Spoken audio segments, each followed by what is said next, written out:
भूखी बिल्ली। एक छोटी सी बिल्ली गांव के किनारे रहती थी। कई दिनों से उसे खाने को कुछ नहीं मिला था।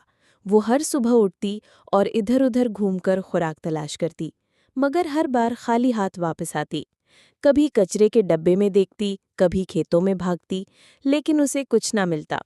भूख से उसके कदम लड़खड़ाने लगे, लेकिन वो हिम्मत नहीं हारती थी।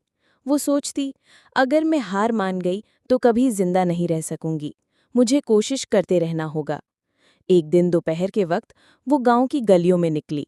धूप तेज थी, जिस्म थकन से कांप रहा था, मगर उसकी आंखों में उम्मीद की चमक बाकी थी।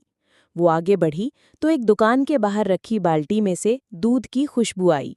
बिल्ली ने करीब जाकर देखा, वाकई बाल्टी आधी भरी हुई थी। उसने आहिस्ता से मुंह डाला और जी भरकर दूध पिया। उसकी आंखों में खुशी के आंसू आ गए। वो जान गई कि मुसलसल मेहनत और जुस्तजू कभी ज़ाया नहीं जाती।